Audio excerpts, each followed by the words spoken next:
قرآن پاک جو اللہ سبحانہ تعالیٰ کا کلام ہے بچوں، اس میں اللہ سبحانہ تعالیٰ نے ہمیں بہت پیاری پیاری سٹوریز بتائی ہیں تاکہ ہم ان سے اچھی اچھی باتیں سیکھ سکیں۔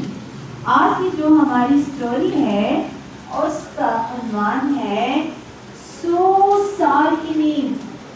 کتنے سالوں کی؟ 100 سال کی نیند۔ اچھا، سننا کس چیز کو اچھا لگتا ہے؟ وہ آدھی بات ٹھیک ہے۔ اچھا جناب، اچھا بچوں، ایسے ہے کہ بہت عرصہ پہلے کی بات ہے کہ ایک بہت عقل مند اور متقی انسان کا گزر ہوا ایک ایسی بستی تھی جو بالکل اجڑی ہوئی تھی۔ آپ کو پتہ ہے متقی کون ہوتا ہے؟ اللہ سبحانہ و تعالیٰ سے ڈرنے والا۔ اب بچوں، بستی تو بہت بری حالت میں تھی۔ حال یہ تھا کہ تمام جو چھتیں تھی وہ زمین پہ گری ہوئی تھی، یعنی کوئی گھر کوئی جگہ سلامت ہی نہیں تھی، اور ہر طرف انسانوں کی ہڈیاں پھیلی ہوئی تھی اور زندگی کا کوئی نام و نشان بھی نہیں تھا۔ اب کیا ہوا کہ وہ جو نیک بندہ تھا وہ تو بہت تھکا ہوا تھا اور وہ چاہ رہے تھے کہ اب میں بستی میں کچھ دیر آرام کروں، لیکن جب انہوں نے بستی کی حالت دیکھی تو ایک دم سے ان کے دماغ میں ایک بات آئی کہ یہ بستی تو بالکل اجڑی ہوئی ہے، ساری کی ساری مری ہوئی ہے، یہاں پہ تو کوئی بندہ بھی زندہ نہیں ہے اور کوئی جانور بھی زندہ نہیں ہے، چھتیں بھی گری ہوئی ہیں اور ہڈیاں مردوں کی پڑی ہوئی ہیں۔ تو اللہ سبحانہ و تعالیٰ اس بستی کو کیسے دوبارہ سے زندہ کریں گے، جبکہ جو مرنے والے ہیں ان کی تو ہڈیاں بھی بوسیدہ ہو گئی ہیں، بھربھری ہو گئی ہیں، ان کی تو ہڈیاں بھی صحیح طرح باقی نہیں ہیں، اور یہ زندگی کیسے ان کو دوبارہ ملے گی؟ بچوں، متقی لوگ پتہ ہے کس کو کہتے ہیں؟ متقی، جو اللہ سبحانہ و تعالیٰ سے ڈرنے والے ہوتے ہیں، اور ان کا ڈر سچا ڈر ہوتا ہے جس کی وجہ سے وہ ہر وہ چیز ہر وہ گناہ چھوڑ دیتے ہیں جو اللہ سبحانہ تعالیٰ نے منع فرمایا، جس چیز سے جس کام سے گناہوں کو چھوڑ دیتے ہیں، اور اگر مشکل بھی لگے لیکن جس بات کا اللہ سبحانہ تعالیٰ نے حکم دیا وہ کام کرنے والے بن جاتے ہیں، تو وہ اللہ تعالیٰ کی اطاعت کرنے والے ہوتے ہیں نا متقی، اس لیے وہ اللہ سبحانہ تعالیٰ کے ولی ہوتے ہیں۔ اور اللہ سبحانہ و تعالیٰ اپنے ولیوں یعنی اپنے دوستوں کی رہنمائی فرماتے ہیں اور انہیں کبھی بھی تنہا نہیں چھوڑتے۔ لہٰذا اب جو وہ متقی انسان تھے ان کے دماغ میں یہ جو خیال آیا کہ اللہ سبحانہ و تعالیٰ اس مری ہوئی بستی کو کیسے دوبارہ زندہ کریں گے، تو اللہ سبحانہ و تعالیٰ نے ان متقی انسان کے دل کی یقین کے لیے ان کو 100 ایئرز کے لیے 100 سالوں کے لیے بچوں سلا دیا۔ اب جناب کیا ہوا کہ 100 سال وہ سوتے رہے۔ اب جناب جب وہ جاگے تو انہوں نے دیکھا، آپ کو پتہ ہے 100 سال میں بہت کم لوگوں کی عمر ہوتی ہے، کسی کو جانتے ہیں آپ کو 100 ایئرز کا ہو؟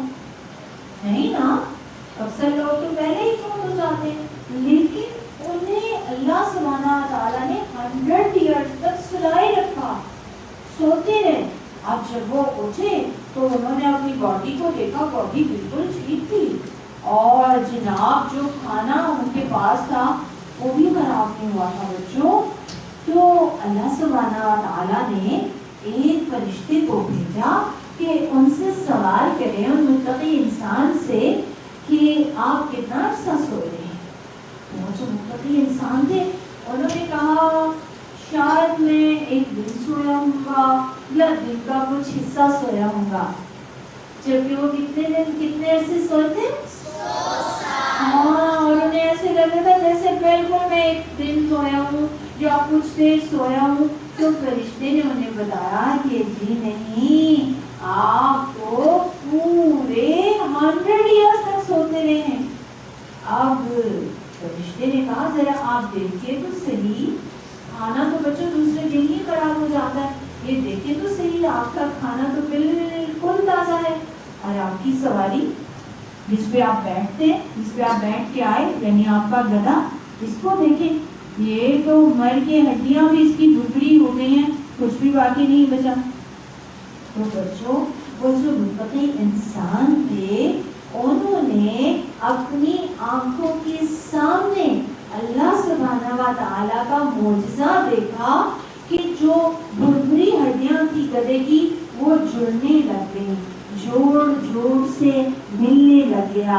پھر اللہ سبحانہ تعالیٰ نے حکم دیا تو ان ہڈیوں پہ گوشت چڑھنے لگ گیا، اور ذرا سی دیر میں وہ جو ان کی سواری تھی یعنی ان کا گدھا وہ بالکل مکمل اوریجنل حالت میں زندہ سلامت اور متقی انسان کے سامنے کھڑا تھا۔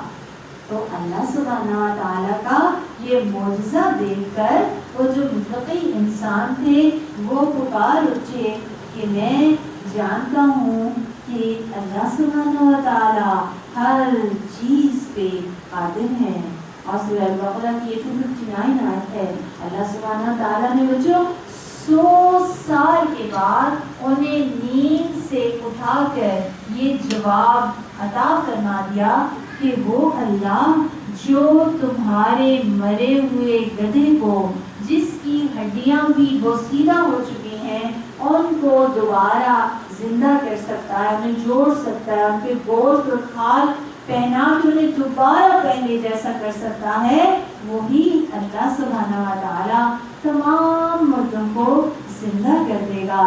اللہ سبحانہ و تعالیٰ کے لیے یہ بات بہت آسان ہے۔ تو بچوں جب ہم سوتے ہیں، جب آپ سوتے ہیں تو یہ بتائیے کیا آپ سونے کے درمیان باتیں کر سکتے ہیں کسی سے؟ نو، حالانکہ آپ کے کان تو کھلے ہوئے ہوتے ہیں نا، لیکن آپ کو سنائی بھی نہیں دیتا۔ اور پھر جب ہمیں نیند آ رہی ہوتی ہے، بہت ساری نیند آ رہی ہوتی ہے، تو آپ دیکھیں گے کہ ہم اپنے اوپر کنٹرول بھی نہیں رکھ پا رہے ہوتے، ہم جاگنا چاہ رہے ہوتے ہیں لیکن ہماری آنکھیں بند ہوتی ہیں۔ ایسے ہوتے ہیں نا جب زیادہ نیند آئی ہوتی ہے اور ہمارا تعلق جو ہے وہ آس پاس سے کٹ جاتا ہے، ہمیں پتہ بھی نہیں چلتا جب ہم سو جاتے ہیں۔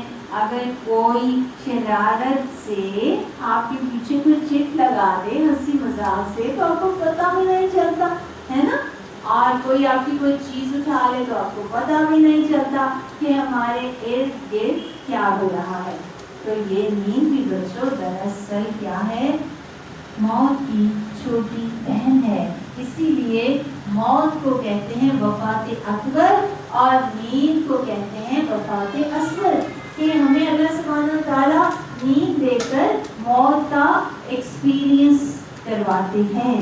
تو اصل میں اللہ سبحانہ تعالیٰ ہمیں سلا کر ہمیں یاد دہانی کراتے ہیں روز کی روز کہ جس طرح سے ہم ہر رات سونے کے بعد اگلے دن دوبارہ جاگ اٹھتے ہیں، اسی طرح مرنے کے بعد ہم دوبارہ اٹھیں گے، زندہ کیے جائیں گے، ہم پھر جاگ جائیں گے۔ لیکن بچوں جب ہم موت کے بعد جاگیں گے نا تو وہ دنیا اس دنیا سے ڈفرینٹ ہوگی، مختلف ہوگی۔ وہاں پہ ہمیں وہی ملے گا جو ہم نے اس دنیا کے اندر نیک کام کیے ہوں گے، اللہ سبحانہ تعالیٰ کو راضی کرنے کے لیے جو نیکیاں ہم نے کی ہوں گی نا بچوں، ان کا ریوارڈ ہمیں وہاں پہ ملے گا۔ تو اس کہانی سے ہم نے کیا سیکھا اور ہمیں کیا پتہ چلا؟ نمبر 1 یہ کہ ہم سب کو ایک دن مرنا ہے، اور نمبر 2 یہ کہ مرنے کے بعد پھر دوبارہ انشاءاللہ ہمیں جی کے اٹھنا ہے، اور اس دنیا کے اندر رہتے ہوئے جو بھی کام ہم خالصاً اللہ سبحانہ تعالیٰ کو خوش کرنے کے لیے، راضی کرنے کے لیے کریں گے، وہ وہاں پہ ہمیں اس دنیا میں فائدہ دے گا۔ لہٰذا ہمیں اس دنیا کے اندر رہتے ہوئے جو چھوٹی سی ہے